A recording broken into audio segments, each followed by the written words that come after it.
Salut à tous, aujourd'hui on part en interview avec Théo Coutel de Fitness Smith. Voilà, lui il est basé dans le sud de la France et donc on a fait ça par Skype. Et puis n'hésitez pas à dire si vous voulez une deuxième partie parce que j'ai encore plein de questions à lui poser. N'hésitez pas.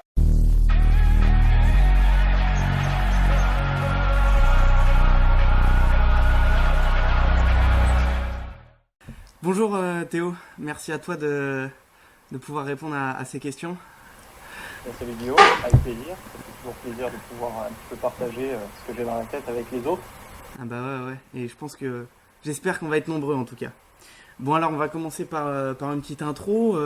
Est-ce que tu peux te présenter globalement ton parcours? Pour démarrer, si tu veux, moi, d'où je viens, on va dire que adolescent, j'étais en surpoids. Donc ce que j'ai voulu faire, c'est que j'ai voulu simplement changer mon physique. Donc je me suis orienté vers la musculation un petit peu par hasard, tout simplement parce que j'avais des amis qui avaient envie de s'y mettre depuis quelques temps. Donc je me suis dit, bon ok, je vais suivre le mouvement et puis on va voir ce que ça donne. Vu que je partais moi d'un surpoids, j'avais une difficulté par rapport à mes amis qui étaient plutôt en sous-poids, donc qui étaient déjà assez minces d'origine. Eux, leur but c'était de prendre de la masse musculaire, vraiment à tout prix. Moi c'était plutôt, tu vois, de muscler mais aussi être plus dessiné. Donc j'ai dû fournir plus d'efforts parce que je ne voyais pas les résultats arriver, étant donné que je faisais pas de régime en parallèle ni rien. Donc j'ai commencé vraiment à chercher, tu vois, à essayer de comprendre et tout ça. Et c'est comme ça que je suis venu, si tu veux, à me passionner pour la nutrition et pour l'entraînement. Donc là je suis allé très vite dans ma description, mais ça m'a mené aujourd'hui, tu vois, j'ai 10 ans d'expérience, ça fait 8 ans de recherche et d'apprentissage sur la nutrition, sur l'entraînement et tout ça. Donc voilà, c'est comme ça que j'ai réussi à me créer mon expertise. D'accord, donc à la base vraiment musculation et puis après petit à petit tu t'es mis vraiment sur la nutrition qui aujourd'hui te passionne vraiment beaucoup. Ouais, parce que je m'étais rendu compte d'une chose, c'est que l'entraînement, on a des résultats, si tu veux, on prend de la masse musculaire, quelle que soit, si tu veux, la diététique que tu as quand tu débutes, il y a toujours une réaction. Par contre, dès que tu commences à comprendre la nutrition et à l'appliquer sur toi-même, parce que la comprendre c'est une chose, mais aussi de l'appliquer, c'est quelque chose de très important, sinon on ne progresse pas. Et je me suis rendu compte que ça allait beaucoup plus vite, les résultats arrivaient beaucoup plus vite avec la nutrition qu'avec l'entraînement. C'est-à-dire que quand tu décides de faire attention à ce que tu manges, ça fait la différence. Régime, voilà, en 3 mois, j'avais perdu, je sais plus, c'était 20 kilos ou 21 kilos, c'est énorme, énorme. Ouais. Et alors que jamais, tu vois, quand tu commences la muscu, tu prends pas 20 kilos en 3 mois de muscle. La nutrition, c'est vraiment quelque chose d'extrêmement puissant. D'accord. Donc je me suis dit, waouh, il y a quelque chose à faire là-dedans, j'ai vraiment des choses à apprendre, quoi. Et donc c'est comme ça que j'ai commencé vraiment à me passionner pour en faire aujourd'hui mon emploi, quoi. D'accord. Quelles sont un peu tes mensurations aujourd'hui pour que tout le monde puisse savoir un petit peu Alors, pour faire simplement j'oscille entre 73 et 75 kilos. D'accord. Pour 1m75, dernière nouvelle, c'était ça, je ne me suis pas encore trop tassé. Pour être honnête avec toi, tour de taille, je sais que je suis très bas, mais je n'ai pas la mensuration en tête. Tour de bras, je suis à 40, 41. Tu vois. Ça, il y a toujours 1 cm, ça varie en fonction de la période, on va dire. Mais voilà, je pourrais pas te donner plus. Après, au niveau du body fat, du taux de graisse, voilà, du taux de gras, maximum c'est 12. Minimum, et je crois que c'était 7,5, un truc comme ça. Au-dessous de 7,5, c'est pas viable pour moi. Je suis plus en état, si tu veux, de m'entraîner, de penser. Non, et puis tu fais pas de la compétition, effectivement, là, c'est quand même. Par contre, tu vois, je fais des shootings photos. Ça m'arrive de faire des shootings photos. J'en ai fait 5 avec des professionnels déjà, plus après ceux que je fais pour moi, tu vois, pour le site et puis pour mes projets. Faut savoir une chose, c'est qu'un shooting photo, c'est pas une compétition, donc c'est pas la même préparation, c'est moins long. Non mais faut. Mais toi, il faut quand même être. Alors la différence, c'est que t'as pas besoin de faire toi un rebond pour être très gonflé comme ils font les bodybuilders, soit pour essayer de paraître très gonflé. Ce que j'expliquais dans une autre interview, tu vois, c'est que en compétition, il y a un point faible, c'est que tu ne gères pas l'éclairage. Alors que lors d'un shooting photo, le professionnel a son éclairage, donc il sait te mettre en valeur. Donc il y a ton régime qui fait, mais il y a aussi l'éclairage, comment il va l'utiliser. Que tu vas pas être écorché, sec. Voilà, tu peux gagner c'est pas vrai. La sèche, tu peux pas trop la travailler avec l'éclairage. Par contre, le volume musculaire, tu vois, le détacher et tout, avec les ombres et tout ça, en fait, t'arrives pas à te faire grossir, mais tu fais ressortir l'ensemble. Ouais, le ciselé des abdos, les. Ouais. Alors qu'avec un éclairage unique, tu vois, un éclairage de scène, tu vas faire ressortir certains groupes musculaires beaucoup et d'autres qui sont parfois bien développés, mais ça va pas bien rendre. Par contre, tu vois, un shooting photo, c'est 4 heures. Devant l'objectif. Donc c'est hyper épuisant. La compétition, c'est un peu moins de temps, même si... selon l'attente. Voilà, selon l'attente. Mais sur scène, quand tu dois sourire, poser et tout, c'est moins long. Un shooting, il faut savoir une chose, c'est que ta pose, on te fait reprendre, je sais pas, parfois ça m'est arrivé de faire 10-15 fois la même pose, parce que ça allait pas, c'est assez fatigant quand même. Bon, comme tu nous disais, avec ton expérience, quand même, ça fait 10 ans que tu es dedans. Aujourd'hui, tu es quand même un modèle, une source d'inspiration pour beaucoup. Qu'est-ce que toi, ça t'inspire d'être un modèle pour les autres? Ça m'inspire, je me dis déjà que si moi j'arrive à inspirer des gens, donc déjà c'est très motivant pour moi, mais je me dis aussi qu'il y a un problème au niveau de l'information. C'est-à-dire que je ne juge pas être quelqu'un d'exceptionnel. Loin de là, je suis juste quelqu'un de passionné et de très curieux. Donc je me dis que les informations, donc ce qu'on apprend à l'école, ce qu'on peut voir à la télé, dans les reportages et tout, il y a quand même quelque chose qui manque pour rendre les gens autonomes, si tu veux, pour réussir à se transformer. Donc ça, je trouve que, si tu veux, le retour que j'ai du côté inspirant, on va dire, de ma carrière, on va dire, c'est que les gens manquent d'informations. Et quand ils tombent sur du contenu comme le mien, un petit peu se disent enfin je trouve les réponses. Donc c'est un petit peu dommage quelque part, si tu veux, que ce soit pas plus démocratisé, on peut dire ça, que les gens n'aient pas plus presque facile. Franchement, c'est relativement facile ce que j'explique. C'est juste que c'est pas ancré dans les habitudes des gens. Les gens sont pas autonomes, je dirais, par rapport à leur alimentation, à leur exercice physique et sportif. Et toi, en fait, c'est ce que tu veux leur apporter, savoir être autonome, par exemple, à moindre prix avec ta zone membre, pour tout le monde, quoi, démocratiser cette éducation, je dirais, dans le sport. C'est ça. Mais tu vois, moi, ce que je vois là-dedans, c'est que tu vois, il y a deux choses qui vont faire que tu vas tenir ou pas tenir en tant que sportif ou autre, même dans la vie de tous les jours. Pour que quelque chose te motive clairement, il ne faut pas que tu sois dans les deux extrêmes haut et bas. C'est-à-dire, si l'objectif est trop simple, que tu as tout compris, tu vas plutôt être dans l'ennui, tu vois, ça ne va pas vraiment te motiver. Si c'est toi routinier, que tu maîtrises déjà tous les domaines, tu ne vas pas avoir envie. Et si c'est beaucoup trop complexe et que tu ne comprends pas exactement le chemin que tu dois prendre, ça va te créer de l'anxiété, tu vois, tu vas être nerveux, tu vas avoir peur et tout. Il faut trouver le juste milieu, en fait, et ce juste milieu, c'est l'apprentissage. Quand tu apprends, quand tu sais où tu vas exactement, même si tu n'as jamais expérimenté, le fait de savoir ce qui t'attend, ça te permet de le réaliser beaucoup plus facilement et de pouvoir te fixer un autre objectif et d'avancer. Et c'est un petit peu le but de la zone membre, même beaucoup, c'est de rendre les gens, de leur expliquer, je sais pas, tu as fait de la rétention d'eau à tel moment, je t'explique pourquoi.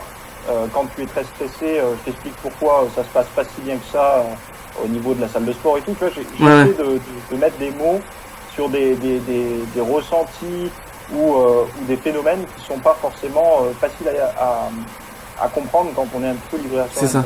C'est ça. Tu parlais d'objectifs là justement. Toi, après 10 ans d'expérience, après avoir obtenu quand même le corps que tu souhaitais, le savoir que tu as aujourd'hui, quel est ton objectif maintenant à court terme, à moyen et long terme? Si tu veux, moi alors, tu vois, ce qui est marrant, c'est que tu vois, l'objectif que j'avais au début de me développer, c'est plus vraiment celui-là aujourd'hui. Aujourd'hui, je veux vraiment maintenir tu vois, le plus longtemps possible. C'est même pas un effort pour moi, parce que pour moi, c'est devenu tellement une habitude d'aller à la salle de sport et de bien manger. C'est comme ça que je suis heureux, si tu veux. D'accord. Un autre mode de vie ne me rendrait pas heureux. Celui-là me convient. Donc tu vois, j'explore, par exemple, je fais du yoga en ce moment, c'est quelque chose que j'avais jamais fait, c'est quelque chose qui m'apporte beaucoup, je me sens bien. Donc tu vois, c'est des petits défis comme ça. Je vais plutôt ajouter, si tu veux, des choses, conserver le mode de vie qui m'a réussi jusqu'à aujourd'hui et ajouter des nouvelles choses. Des choses à côté, J'ai envie de progresser. j'ai envie de découvrir des nouveautés. Parce que c'est le but, hein, quand même. Bien sûr. Pour continuer à fabriquer des nouveaux neurones, il faut toujours avoir recours à la nouveauté. Être curieux. C'est ça, ouais. Exactement. Donc là, ça c'était ton objectif. Est-ce que un pratiquant classique de musculation doit avoir un objectif pour progresser? Est-ce qu'un objectif c'est vraiment obligatoire à avoir dans ce sport? Disons que, tu vois, il y a une citation, alors je sais plus si c'est Sénèque, je crois, il n'y a pas de vent favorable à celui qui sait où il va, tu vois. C'est un petit peu la même chose pour le gars qui fait de la muscu. Ouais. S'il arrive en salle de sport et que il va devoir faire des choses qui lui font mal, parce que ça fait souffrir quand même de porter des poids et tout, il va être crevé après. Le lendemain, il va avoir des courbatures, donc ça fait quand même beaucoup de points négatifs. Il sait pas trop pourquoi il fait ça. Ouais, voilà. Ouais. Voilà. Donc l'objectif, c'est important de se dire, ok, la personne se dit, je sais pas, soit il veut prendre soin de sa santé, donc il se visualise, je sais pas, en pouvant monter des marches plus facilement sans être essoufflé et tout. Dans le futur, ça sera cool quand je pourrai monter les escaliers sans me fatiguer, Ouais. ou pas être obligé de porter mes courses à mi-chemin entre ma voiture et mon frigo parce que c'était trop lourd. Tu vois, il veut améliorer ça, donc il peut visualiser ça, ou alors il peut visualiser tout simplement le fait de voir ses abdos pour la première fois de sa vie, se voir avec des abdos, ou tout simplement de remplir un t-shirt, la manche d'un t-shirt, parce que c'est quelque chose qui lui fait vraiment envie. Visualiser ça, et même un petit détail comme ça, Ouais. mettre comme objectif, et tout simplement, après, voilà, ça fait au moins un moteur. Ça vient au quotidien, ça, de toute façon, après, une fois que t'es... Ouais. Voilà, c'est ça. L'objectif, c'est important de l'avoir dès le début. Par contre, c'est la motivation qui se construit sur le long terme. Ça, c'est le mental, ça. Voilà, la motivation, les gens, tu vois, ils essaient de se créer de la motivation avant d'être allé au sport. Le problème qu'il y a, c'est qu'il y a un moyen beaucoup plus simple pour se créer de la motivation, c'est d'aller au sport sans réfléchir, de juste se motiver à mettre un pied devant l'autre pour se rendre jusqu'à la salle de sport ou de prendre sa voiture et y aller. Et le simple fait de faire du sport, ça va oxygéner le cerveau, tu vois, il va y avoir plein de choses qui vont se passer. L'estime de soi va monter et tout, parce que voilà, on prend soin de soi. Et là, le cerveau, il va être plus apte, si tu veux, à prendre des bonnes décisions, à se motiver correctement et tout. Et puis, on sait tous que quand on a une bonne habitude à mettre en place, c'est toujours beaucoup plus difficile de s'y mettre la première fois. Ouais. Donc, de faire la première, par exemple, moi je parlais de méditation la dernière fois, parce que c'est pareil, c'est quelque chose que je fais de temps en temps, j'aime bien. Moi aussi, ouais, j'aime bien. Ouais. De faire la première séance de méditation, c'est difficile. Mais quand on a fait 10, tu te dis, j'en ai déjà fait 10, ça m'a apporté plutôt des trucs sympas. Ça fait du bien, ouais. C'est dommage, si tu veux, d'arrêter. Ouais. Une fois que c'est lancé... Tu commences à voir les bienfaits, et puis après, ça devient ton habitude. Ouais. Le corps humain, il faut imaginer que c'est comme un énorme camion de 30 tonnes qui a du mal à démarrer, tu vois, il consomme beaucoup d'énergie à démarrer, mais une fois qu'il est lancé, personne ne peut l'arrêter, tu vois. Ok. Voilà. Toi, personnellement, en ce moment, tes entraînements, quelle est ta méthode d'entraînement? Est-ce que c'est long, c'est intense, c'est court? Combien de fois tu t'entraînes par semaine? Explique-nous un peu ça. Alors, je suis à la salle de gym 7 jours par semaine, donc tous D'accord. les jours, 7. Mais je ne fais pas de la muscu tous les jours. Ok. Donc, ma méthode d'entraînement, c'est du split. Donc, je fais un seul groupe musculaire par séance. Je ne compte pas les abdos comme un groupe musculaire quand je les entraîne, par exemple, en fin de séance. Okay. Par contre, il m'arrive de faire des séances uniquement pour les abdominaux, chose que beaucoup ne font pas et je trouve ça dommage. Je divise même biceps et triceps. Ouais. Donc, vraiment, une séance biceps, une séance triceps. D'accord, ok. Je tourne entre 45 et 1h15, 45 minutes et 1h15 d'entraînement. En ce moment, c'est, on va dire, je fais une moyenne de... Alors, je vais pas au maximum de mes capacités. Je prends des temps de repos relativement courts en ce moment. D'accord. Moins d'une minute. Moins d'une minute, c'est ça, ok. Et je fais entre 5 et 10 répétitions. Donc, à savoir que 5, ça sera des charges relativement lourdes. 10, ça sera un peu plus léger. Donc, je suis jamais à mon maximum, simplement parce que je me repose pas beaucoup. Et que, en fait, je fais une série toutes les minutes à peu près. Ok. Donc, un exercice dure 10 minutes, 10 séries. Ouais. Donc, tu vois, si je fais 3-4 exercices, ça me fait 40 séries par séance. Ouais. Ce qui est énorme. Ouais. Quelqu'un qui fait de la muscu va dire, waouh, moi, 15 séries, je suis mort. C'est... Et je le comprends. Puisque lui, il va forcer à chaque série. Moi, si tu veux, je vise plus actuellement sur un volume d'entraînement plus léger en termes de charge, mais un plus gros volume. Du coup, de manière à ouais. Pardon. laisser reposer le système nerveux. Pardon. Du coup, ça, ta méthode, pour ceux qui connaissent pas, c'est plutôt pour l'hypertrophie, pour la masse, c'est pourquoi ça? En fait, ça c'est un moyen de casser la routine déjà, de trouver des nouvelles sensations, D'accord. de travailler dans une zone plus ou moins inconfortable, parce que j'ai un taux de récupération entre les séries qui est beaucoup plus bas. Ok. Ça me fait monter plus le cardio, tu vois, ça fait plus assimiler à un entraînement de type hit haute intensité, comme tu vois de la course sur tapis et tout. Ouais. C'est pas de l'hypertrophie pure, bien que si tu lèves, si tu fais 10 séries, je sais pas, si ton maximum il est à 100 kg sur 5 répétitions, mais que tu fais 10 fois 3 répétitions à 100 kg pendant 10 minutes, tes muscles ils prennent quand même, tu vois. Ouais, ils prennent. Donc sur le long terme, oui, tu prendras du muscle si tu progresses sur ce format-là aussi. C'est pas le meilleur, mais si tu progresses, le but est de progresser. De toute façon, si tu progresses, il n'y aura pas de problème. Après, c'est surtout un moyen pour moi de casser la routine, parce que tu sais, après 10 ans, on fait toujours des programmes, bon, c'est bien besoin ça. de tourner. Ouais. Tu choques un peu ton corps. Voilà. Pendant que tu entraînes une capacité, tu laisses reposer une autre, entre guillemets, tu vois. Ouais. Le fait de ne pas aller à l'échec, tu vois, de stimuler son système nerveux jusqu'au bout. J'ai l'impression que ce programme, il est plus sur le muscle. Je suis plus musculaire, tu vois, que sur le système nerveux. C'est-à-dire que j'ai d'énormes courbatures, bien localisées. Ouais. Et j'ai pas, si tu veux, cette fatigue intense le lendemain d'une grosse séance due à un système nerveux complètement aplati. Quoi. C'est bien, c'est différent, ça change. Voilà. Mais je vais m'habituer au bout d'un mois ou deux. C'est ça. Et justement, le fait de t'y habituer, toi, tu changes combien de fois de programme, enfin, à quelle fréquence, si tu veux, Déjà, aucune séance ne se ressemble mot pour mot. Il va y avoir peut-être 90% de la séance qui va être similaire à la précédente, et il y a toujours 10% de variation. Soit je rajoute des séries, soit tu vois, il y a toujours quelque chose. Après, je change au moins une fois par mois. D'accord, ok. Donc tu as des cycles d'un mois, quoi, globalement. Ok. Mais après, si tu veux, tu vois, par exemple, cette méthode, si je trouve qu'elle me donne de bons résultats sur des petits muscles comme les biceps et les triceps, je peux continuer de la faire et faire complètement autre chose pour le dos, les pectoraux, les cuisses. Ouais. C'est vraiment en termes de ressenti, de comment je sens le muscle bosser à la séance. Pour les petits groupes musculaires, c'est excellent. J'ai les muscles qui sont hyper congestionnés, je sens que je suis vraiment dessus, ça réagit vraiment bien. Après, peut-être que j'aurai plus les mêmes sensations dans les gros groupes et je serai obligé de changer pour revenir à un programme plus classique entre 6 et 15 répétitions, tu vois, avec 15 à 20 séries maximum par groupe musculaire. Ouais. Ok. Et du coup, ta répartition dans la semaine, c'est vraiment, comme tu as dit, split, mais c'est-à-dire que tu fais, par exemple là, cette semaine, c'est quoi ta répartition? Si tu détailles chaque groupe musculaire, enfin, tu fais plusieurs séances par jour? Alors, pour te donner un exemple, ça va être le lundi pectoraux, admettons. Ouais. Quoique je ne commence jamais par les pectoraux le lundi, mais pour te donner un exemple, ouais. Lundi pectoraux, mardi dos, mercredi je fais le bas du corps, donc cuisses.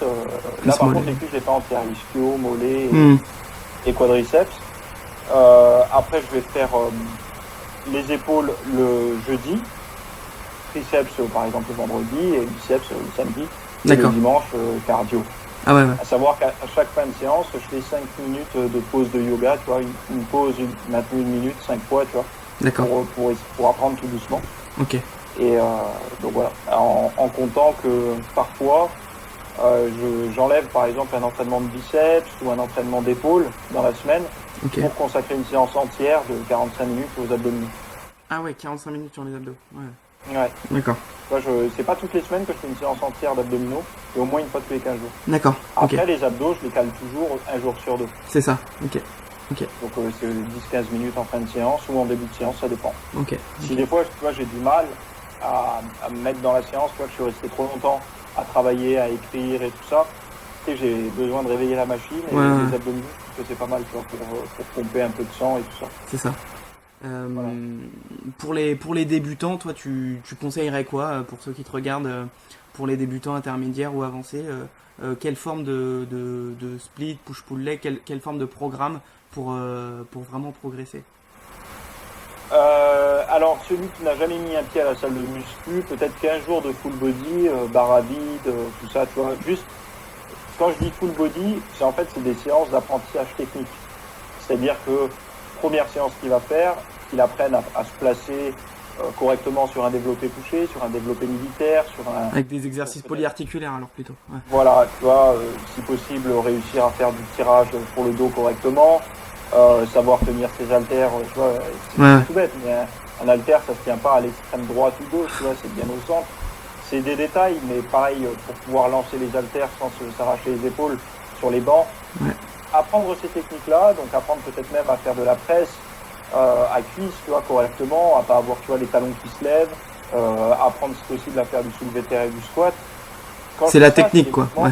Voilà, à vide, t'apprends la technique, t'apprends en fait à te servir un petit peu de ton corps en mouvement avec voilà, les charges.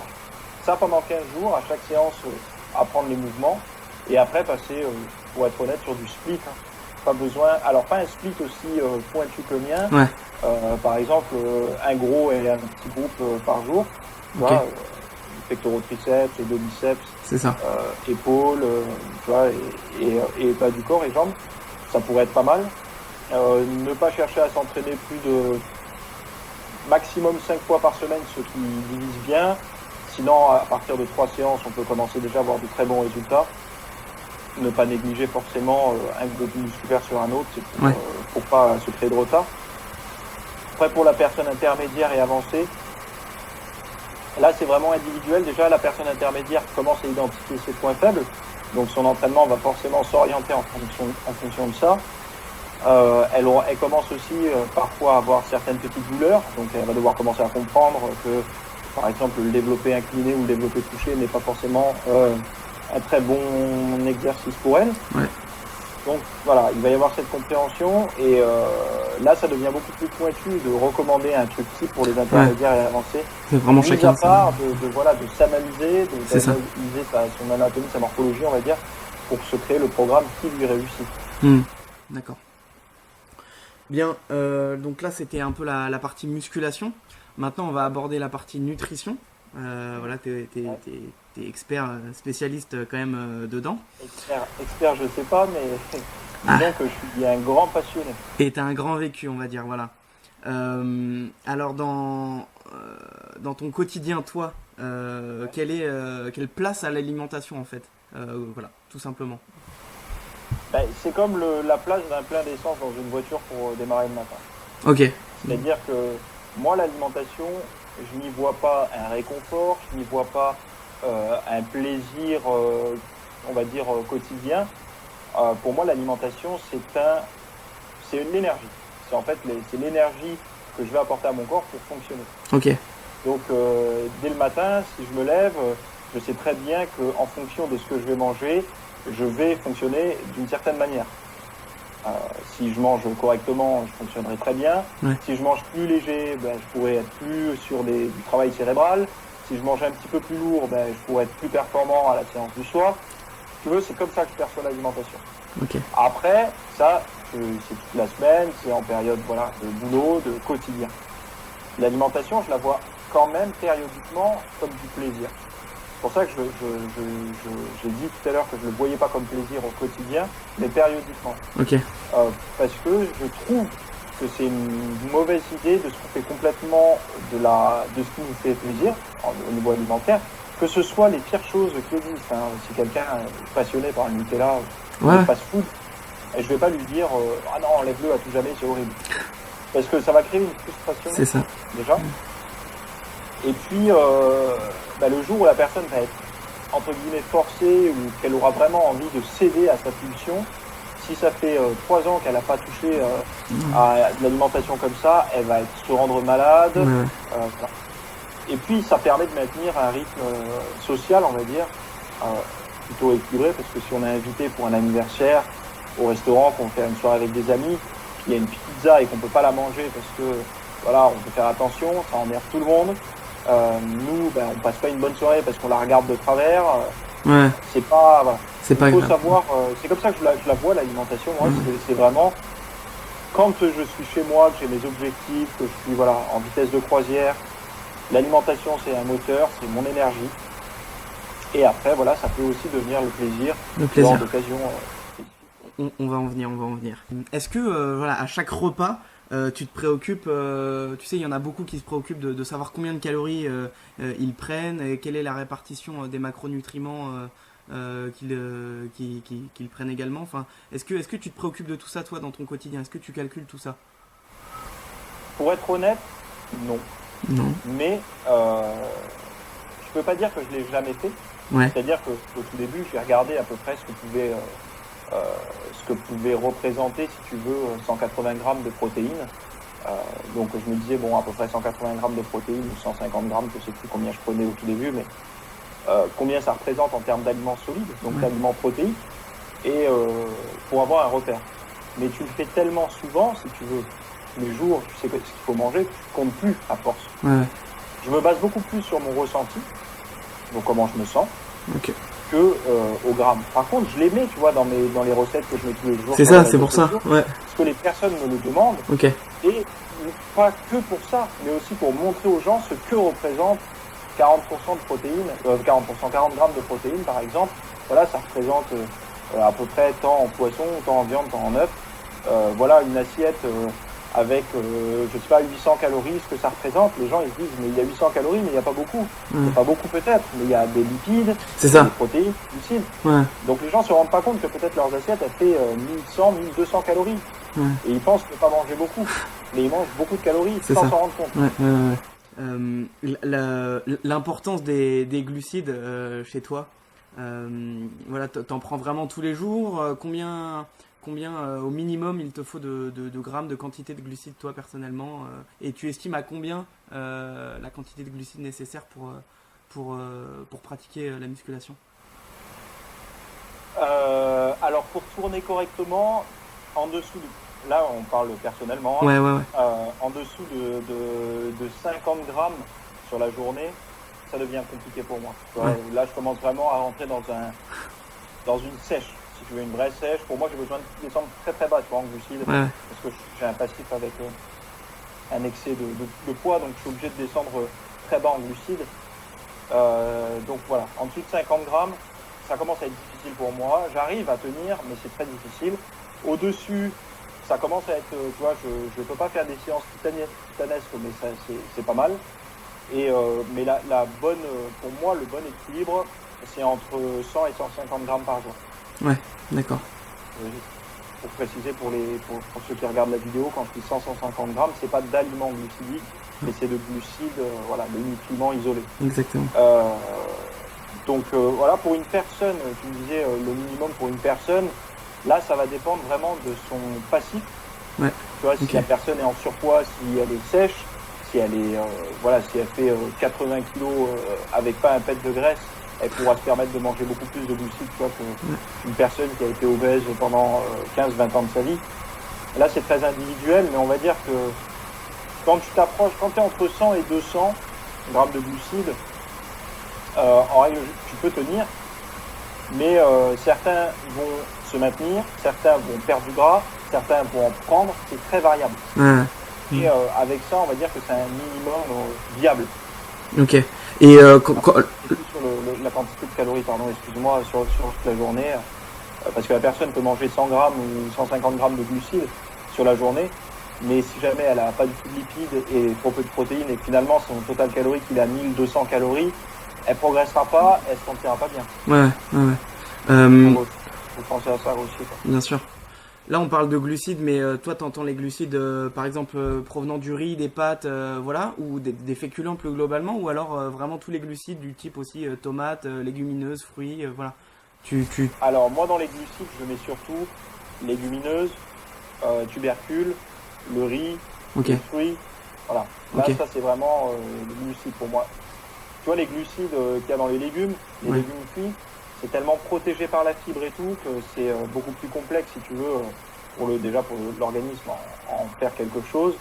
Et puis franchement, c'est pas, tu peux pas, si tu veux, même en mangeant énormément de brocoli, je donne un exemple, tu n'auras jamais les mêmes effets qu'avec 100 grammes de riz basmati. Tu vois, c'est beaucoup plus complexe pour le corps de venir chercher les glucides. Ben, c'est pas pour rien, si tu veux, que ceux qui mangent en général très peu de glucides compensent avec des acides gras, parfois même saturés, l'huile de coco, la graisse animale de bonne qualité, mais ils compensent, si tu veux, avec ça, des graisses qui peuvent être utilisées à des fins énergétiques, quoi. D'accord. D'accord.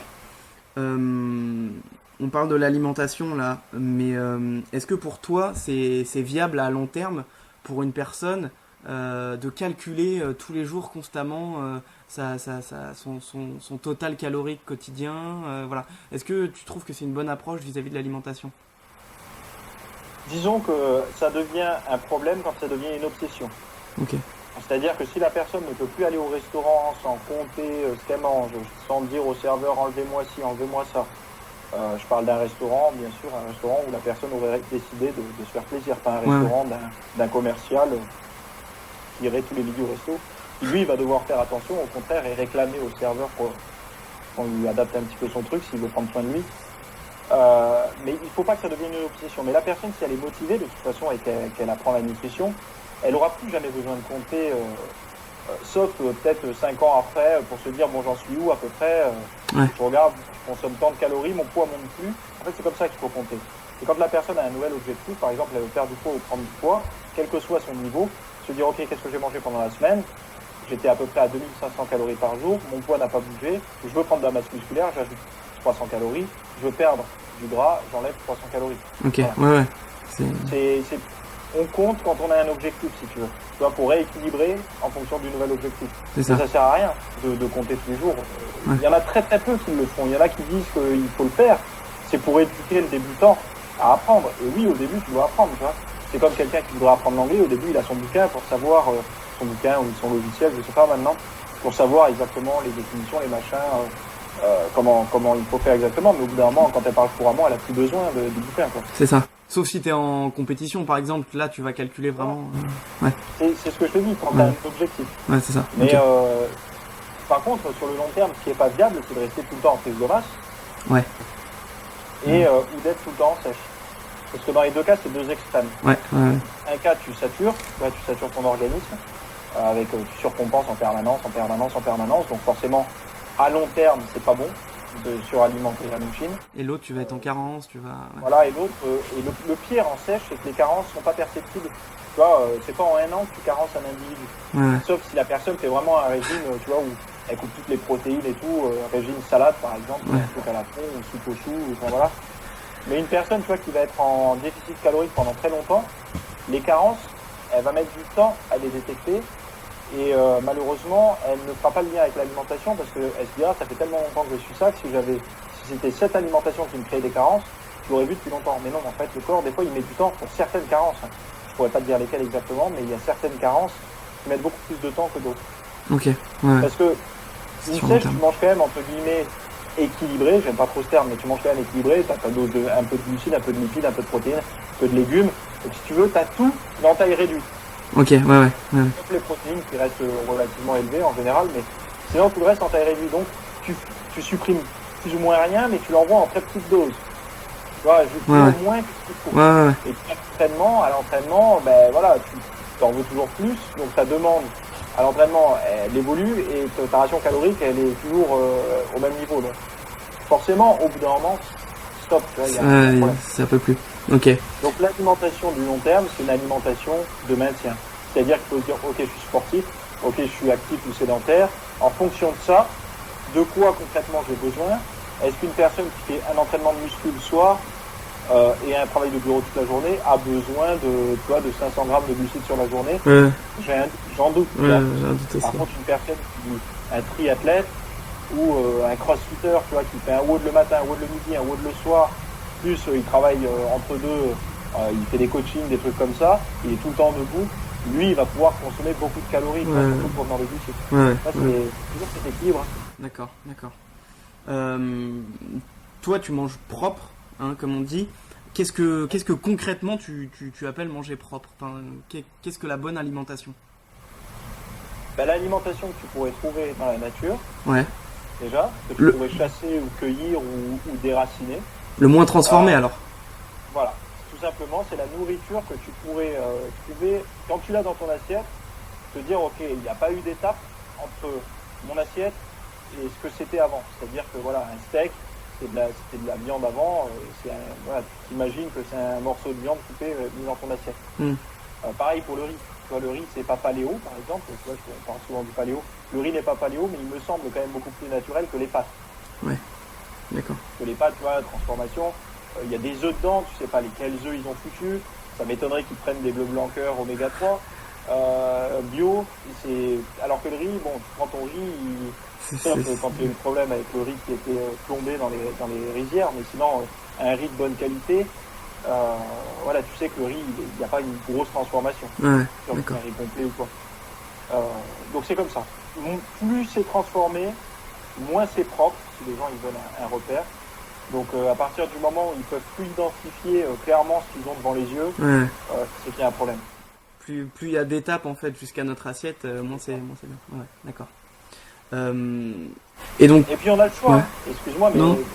Quand tu manges pas transformé, personnellement, je trouve que tu as plus le choix.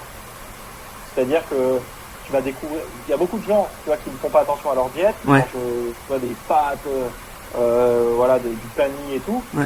C'est des gens souvent qui ne connaissent même pas la patate douce. Ah Ils oui. connaissent parce qu'ils en voient sur les réseaux, mais ils n'ont jamais goûté. Ouais, je vois très bien. Ouais, je suis d'accord. Donc voilà, souvent on redécouvre certaines choses. Ouais, c'est vrai. Mais d'ailleurs, ça peut aussi en effrayer certains de faire attention à sa nutrition justement, de dire t'as déjà dû entendre oh mais toi tu dois pas te faire plaisir en mangeant, enfin voilà. Qu'est-ce que tu Ça, c'est au début, ouais. Qu'est-ce que tu leur réponds à ces gens-là, parce qu'il y en a quand même beaucoup qui disent qu'on ne peut pas se faire plaisir en mangeant bien finalement. Ben, déjà, maintenant que je mets mes recettes en photo, il n'y a personne qui a dit, enfin il y en a peut-être un ou deux sur certaines assiettes, mais franchement c'est rien comparé aux commentaires autres, qui m'ont dit ça a l'air infâme, ça a l'air difficile, faut du mental. Non, parce que c'est tout simplement un morceau de viande, des légumes ou du poisson. C'est équilibré. Voilà, c'est une assiette standard, c'est-à-dire que c'est la même chose que le mec qui prend une blanquette de veau avec son riz et 3 feuilles de salade, sauf que voilà, sa blanquette de veau sous barquette, c'est gavé de gras, de sel, de sucre, de gluten, de tout ce que tu veux. Ça baigne dans la sauce et tout. Le riz, c'est un riz pourri de mauvaise qualité, bien avec un index glycémique bien élevé et tout. Et puis la salade, c'est de la salade à la con, bourrée de pesticides. Ouais. Moi, c'est la même chose quelque part, sauf que j'utilise que des ingrédients qui sont, on va dire, plus adaptés à notre génome. D'accord. Que le corps peut reconnaître, peut identifier plus facilement, on va dire. C'est comme ça que je vois les choses. Après, il n'y a rien de difficile.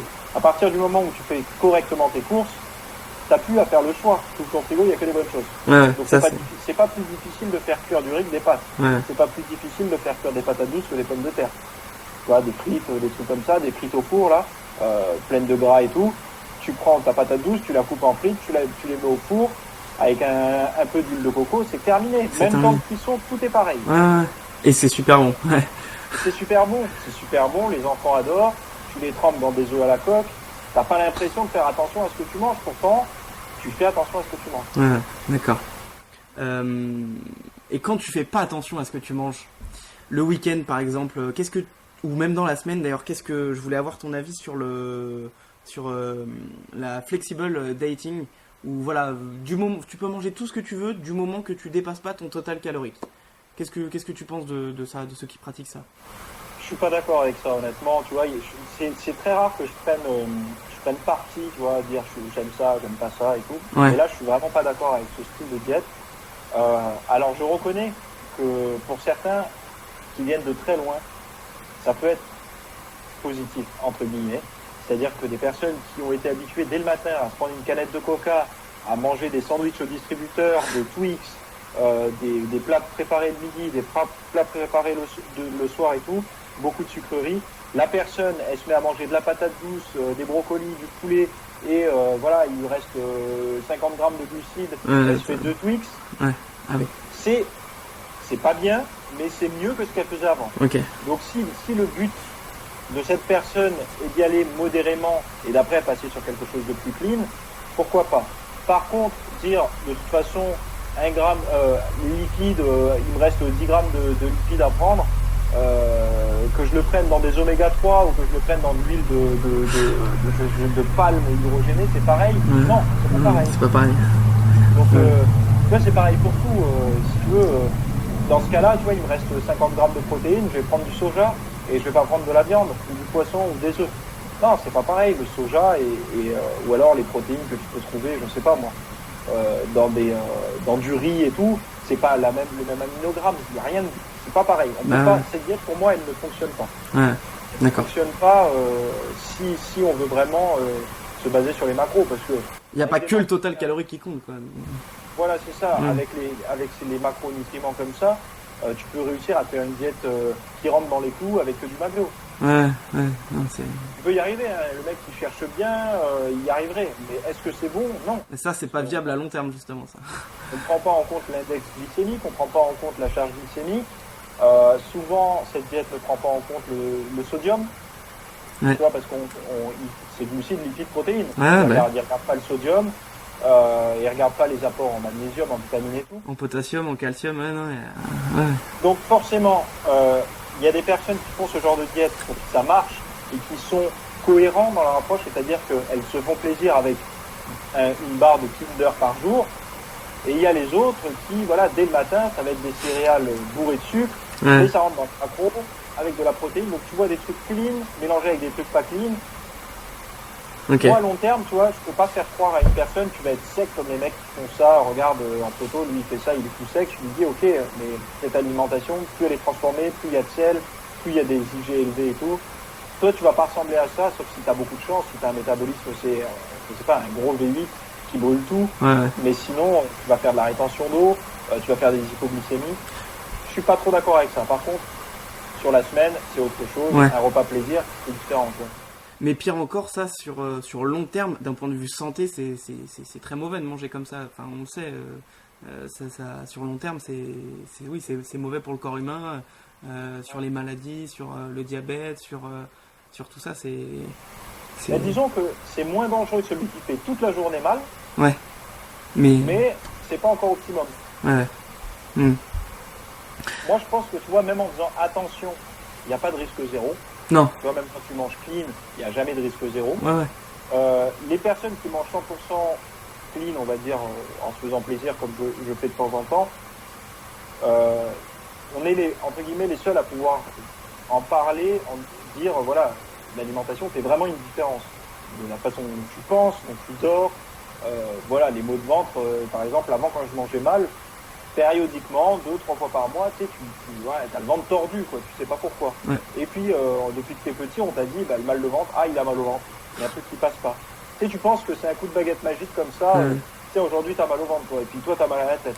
Alors que, quand tu te mets à faire attention, à faire du sport et à manger bien, tu te dis, mais j'ai plus mal au ventre. Donc, en fait, j'ai pris le contrôle, entre guillemets, sur quelque chose qui pour moi était avant du hasard.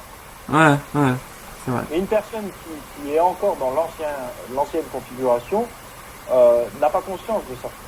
Tu vois, elle se dit, moi, ça me dérange pas plus que ça d'avoir mal au ventre de temps en temps, c'est mon rythme de vie depuis toujours. Le jour où tu n'as plus mal au ventre, ou que tu n'as plus mal à la tête, ou que tu dors bien, ou que tu n'as plus de sinusite, ou autre, tu te dis, putain, j'ai réussi grâce à mon alimentation et à mon rythme de vie à supprimer quelque chose qui était chronique, quoi. D'accord. L'alimentation, c'est un peu le premier médicament de l'être humain, quoi. Disons que moi je vois pas l'alimentation, tu vois, l'alimentation elle guérit pas réellement, mais disons qu'elle a le pouvoir vitalisant, si tu veux. En fonction de ce que tu manges, tu vas avoir plus ou moins, j'aime bien dire, de piles. Tu vois, un iPhone, il faut le brancher au 220, nous il faut se coucher et dormir, mais il faut aussi mettre du bon carburant, tu vois, pour que tout se repasse correctement. Donc forcément, oui, l'alimentation, si tu as un bon taux de vitalité, tu auras un système immunitaire qui pourra tourner à plein régime, même si tu as une digestion en cours, tu vois, tu pourras avoir un bon équilibre, un bon dispatching de vitalité, alors que quand tu manges très mal et que tu digères mal, forcément, il y a beaucoup d'énergie sur le système digestif, il en manque un petit peu sur l'immunité, donc tu tombes plus facilement malade. Enfin, tu vois, je pense que l'alimentation a pour but de faire monter un petit peu la vitalité, et plus elle est clean, plus ça va être intéressant. C'est un rôle très important, oui. Pour tous ceux qui nous regardent et qui mangent très bien toute la semaine et qui se disent vivement samedi ou vivement dimanche, je vais pouvoir me faire plaisir. Qu'est-ce que tu leur conseillerais pour qu'ils évitent de tomber dans le, non pas cheat meal, mais vraiment cheat week-end, quoi, presque, où voilà, c'est une orgie alimentaire? Alors on passe tous par là. En général, les personnes qui en sont rendues là, c'est des personnes qui mangent soit trop peu de calories, soit qu'ils mangent trop souvent la même chose, soit qu'ils mangent... Parce que moi je dis, je mange pas pour me faire plaisir, mais j'aime quand même ce que je mange au quotidien. Ouais. Il faut... C'est pas un repas fait, mais ce que je mange, je le mange pas, c'est pas bon quoi. Non, j'aime ce que je mange, hein. Quand je mange des brocolis et tout, j'aime ça, je sais les cuisiner pour aimer ça, tu vois, il faut faire quand même, c'est important, ce que je mange, j'aime bien ça. Donc les personnes déjà, il faut qu'elles se posent la question, est-ce que j'aime manger ce que j'ai dans l'assiette? Si c'est non, eh ben il faut se dire, ok, j'abandonne ça, aucun aliment n'est irremplaçable entre guillemets. Là, c'est comme les exercices à l'entraînement. Si le poisson te dégoûte, tu peux te tourner vers soit un autre poisson, soit de la viande, soit des œufs. Mais la personne, faut pas qu'elle reste bloquée parce que la personne qu'elle suit mange tout le temps ça, elle pense que c'est ce truc qui lui donne des résultats. Non, elle a un large choix dans les aliments clean pour faire des combinaisons qui fonctionnent. Mais plus tu attends le repas du week-end, en général, plus c'est signe que tu es au régime et que tu es frustré. Donc, je rassure tout le monde, au bout d'un certain temps, ça passe. J'étais comme ça au début, j'attendais, moi c'était un McDo, tu vois, je me faisais un McDo le week-end, j'attendais ça avec impatience et tout, mais au bout d'un moment, tu vois, j'y vais même plus j'en mange même plus. Ça peut m'arriver, hein, mais là, ça fait depuis avant l'été, je sais même pas si j'en ai mangé un. Non, tu peux te faire plaisir autrement, quoi. Voilà, moi, tu vois, maintenant, toute la semaine, je mange plus ou moins clean. Et on peut m'inviter, même en pleine semaine, je fais un repas entre amis, ça me dérange pas. Tu vois, ça s'adapte. Pas de scrupules. Non, c'est bien. Pas de... Ok. Mais en général, quand il y a trop grosse frustration, le jour du repas plaisir, t'as tendance à monter trop haut, à manger trop, à prendre malade et tout, quoi. Et là, justement, pour la flore intestinale dont tu parles assez régulièrement dans tes vidéos, là, c'est très mauvais, là. Ça la détruit totalement, Mais il y a ça, et puis tu sais, quand t'habitues tes intestins, entre guillemets, en permanence à digérer, tu vois, brocoli, patates douces, tu vois, des poissons gras, des choses comme ça, tu vas créer une population bactérienne, tu vas commencer à créer une population bactérienne dans ton système digestif qui va être adaptée à cette alimentation, et d'un coup, tu lui envoies tout l'inverse, entre guillemets. Donc déjà, tu vas avoir mal au ventre. Et puis, tu sais, ça va un peu dérégler cet équilibre que tu étais en train de construire. Et puis après, tu recommences tout doucement à recréer un truc positif, puis tu redéséquilibres. C'est pour ça, il faut pas être trop dans l'excès d'un côté et trop dans l'excès dans l'autre. Mieux vaut être bien comme il faut tout le temps. Et puis, ne pas refuser un repas plaisir. Parce que si tu es plus ou moins équilibré tout le temps, tu n'auras pas de frustration. Et quand tu vas être invité ou quand tu vas avoir face à toi des bonbons et tout, tu vas pas manger le saladier d'Halloween de bonbons, tu vas en prendre quelques-uns et puis voilà, tu te dis que ça faisait longtemps, ça fait plaisir. C'est ça. Ok. Là, on parle de bons aliments, d'aliments solides, etc. La partie un peu complément alimentaire, qu'est-ce que t'en penses? Est-ce que t'en conseilles pour ceux qui veulent pratiquer la musculation? Qu'est-ce que tu penses un peu globalement des compléments alimentaires sans rentrer dedans spécifiquement? Les compléments alimentaires, on va dire que c'est vraiment quelque chose de complémentaire, sans vouloir faire de jeu de mots. Au niveau des protéines en poudre, c'est intéressant pour les personnes qui commencent. Je suis pas fan, tu vois, je recommanderais pas de consommer des protéines de lait toute la vie, mais une personne qui démarre, qui se fixe 2 ans, où elle va se mettre à fond dans la muscu, elle veut prendre du muscle, elle démarre de loin, elle doit augmenter son apport en protéines, c'est difficile pour elle de manger ses 150, 100, 170, 180 ou 200 grammes de protéines par jour. Elle a un travail où elle peut pas emporter des gamelles avec elle pour les collations et tout. Cette personne va avoir un intérêt à prendre des protéines en plus. Après, au niveau santé, je pense que ça peut être intéressant pour certaines personnes qui consomment jamais d'acides gras oméga 3 dans l'alimentation, de se complémenter en oméga 3. Donc c'est des personnes qui consomment jamais ou qui n'ont pas les moyens d'acheter des poissons sauvages, des poissons gras sauvages, parce que ça coûte extrêmement cher, des bonnes huiles et tout. Pour ceux qui savent pas, qu'est-ce que ça fait les oméga 3 pour ceux qui savent pas, pourquoi tu leur recommandes par exemple déjà, le gros point positif, c'est au niveau global l'inflammation. Voilà, c'est anti-inflammatoire. Après, au niveau du cerveau, il y a quand même beaucoup d'avantages. Il ne faut pas oublier que la structure, le cerveau, la matière du cerveau, c'est des acides gras. Donc forcément, il y a besoin d'acides gras pour qu'ils soient correctement constitués, on va dire. Ouais. Il faut se dire que ce qui est le plus gras dans le corps, c'est le tissu adipeux, après c'est le cerveau. Ok. Donc quelque part, les acides gras que tu consommes, qui vont circuler et tout, est-ce que tu as envie que ce soit de l'huile de friture qui soit dans le cerveau pour schématiser, hein? Ouais. Toi, tu te dis, bon, si c'est des oméga 3, et puis on sait que les oméga 3 ont un rôle quand même dans le fonctionnement du cerveau et puis dans la synthèse des neurones, des choses comme ça, des neurotransmetteurs et tout. Donc voilà. Après, ça a plein d'autres effets, tu vois, sur le système cardiovasculaire aussi. Ça peut aider aussi à déstocker du gras. Tu vois, pour les personnes qui se mettent au régime, monter les oméga 3, ça va aider à libérer un petit peu de graisse, faire circuler un petit peu de graisse et les brûler. Il y a quand même beaucoup de points positifs. Ce serait quand même dommage, tu vois, de pas en profiter. Ouais. Donc ça, c'est vraiment un complément alimentaire qui est et pour les sportifs, mais également pour la santé. Mais moi, j'aime pas dire que c'est obligatoire. C'est vraiment en fonction de ce que tu manges. C'est ça. Si pendant une semaine, 2 semaines ou un mois, tu sais que tu vas jamais consommer de matière grasse riche en oméga 3, donc pas de poisson gras et tout, ça peut être intéressant de prendre des oméga 3. Ouais. Ok. Ou si tu n'as pas la main sur ton alimentation, par exemple, tu es en internat, tu es à la cantine du boulot, des choses comme ça, et le soir, tu sais que tu vas... En fait, ça s'adapte au quotidien. C'est ça. Tu connais le plat du soir, ok, c'est pas du poisson gras, il n'y a pas d'huile, il n'y a rien. Le midi, je suis à la cantine, le matin, je ne bouffe pas de poisson. Donc forcément, là, tu te dis, ok, je vais prendre mes 2 ou 3 grammes d'oméga 3. Quoi. Ouais, d'accord. Toi spécifiquement, personnellement, en ce moment, tu prends des compléments alimentaires? J'ai des oméga 3 dans le frigo, j'en prends que très rare. En général, tu vois, c'est le week-end que je vais en prendre, parce que le week-end, vu que c'est là où je suis invité, où je peux me faire un peu de sushi, des choses comme ça.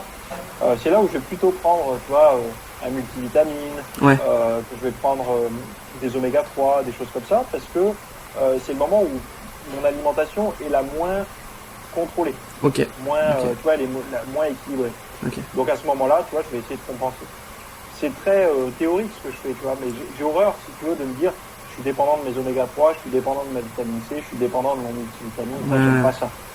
Si tu veux, je suis pas un sportif de haut niveau, donc je suis pas 5 heures dans un bassin de piscine par jour, je fais pas 3, 4, 5 watts par jour de crossfit, je suis pas, si tu veux, moi j'ai une 2 séances maximum de muscu par jour, donc une séance cardio, une séance muscu dans la journée, je fais rarement 2 muscu, mais je suis pas un sportif de haut niveau. Ok. Donc j'ai pas des besoins, si tu veux, d'un sportif de haut niveau. Ouais, je comprends. Après magnésium, zinc, c'est pareil, c'est périodique tout ça. Je sens que je dors pas bien, je fais un entraînement très lourd, tu vois, taxant sur le système nerveux. Avant de me coucher, durant le mois où je fais ce type de programme, zinc, magnésium, vitamine B6, tu vois, histoire d'optimiser un petit peu la récupération. C'est ça, c'est périodique. Ouais. Je m'en rends pas dépendant. Ok, ça marche. Par contre, j'ai une protéine en poudre en permanence, une isolate sans lactose, toujours dans mon placard. Ça, c'est obligatoire parce que après l'entraînement, si je mange 2 heures plus tard, il faut quand même quelque chose à prendre. Ok. Ou alors un matin, je suis en retard, il faut que je parte vite, de manière à avoir une petite collation. Certains disent que cette protéine après l'entraînement n'est pas obligatoire. Certains même youtubeurs ou connus qui sont dans le monde du fitness. Toi, qu'est-ce que tu en penses de cette collation post-entraînement?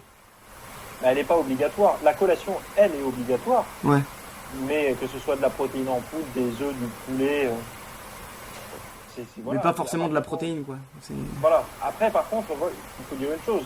La protéine en poudre, c'est ce qui va être le plus rapidement dans ton sang. C'est ça. Le plus rapidement converti, le plus rapidement, tu vois, digéré et tout. Donc après, elle n'est pas obligatoire. Ouais. Mais tu vas prendre des œufs, ça va être moins rapide. Tu vas prendre du poulet, ça va être moins rapide. Tu vas prendre une viande grasse, ça va être encore moins rapide. Tu vois, c'est en fonction de chacun. Ouais. D'accord. La protéine en poudre, l'avantage, c'est que tu la consommes. Voilà, tu sais qu'une demi-heure après, c'est tortillé. C'est déjà, c'est pas dans tes muscles, hein, mais elle a déjà fait pas mal de voyages comparé à des œufs qui seraient encore en train de bouillir dans ton estomac. Quoi. Ouais, je vois. D'accord. Théo, maintenant, après la musculation et la nutrition, voilà, je voulais te poser quelques petites questions rapides où tu vas répondre vraiment rapidement en un ou deux mots, quoi. On essaie de faire ça rapidement. Alors, si je te dis, par exemple, ta séance de musculation préférée? Épaule. Épaule. Un sport. Hors musculation. Hein. Baseball. Baseball. Une musique, une chanson ou un chanteur. ACDC. Un livre. Alors là, c'est complexe pour moi. Si je dois être très rapide, là honnêtement, il n'y a rien qui me vient. Ah ouais. Bon. Ouais. Joker alors. Ouais, Joker pour celle-là. Un film. Batman. Lequel? Dark Knight. Ouais. Le premier. Ok. Et un héros Marvel auquel tu t'identifies. Ah, auquel je m'identifie. Ouais. Batman aussi. Batman aussi. Et un héros, mais je veux dire humain, enfin qui t'a inspiré.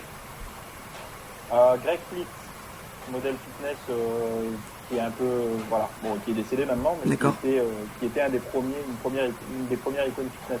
Ok. Si je te dis un plat. Tagliatelle au saumon. Une destination. Los Angeles. Et ton dernier cheat meal? Sushi. Sushi, classique. Ok, Voilà. Ça marche. Merci Théo. Avec plaisir.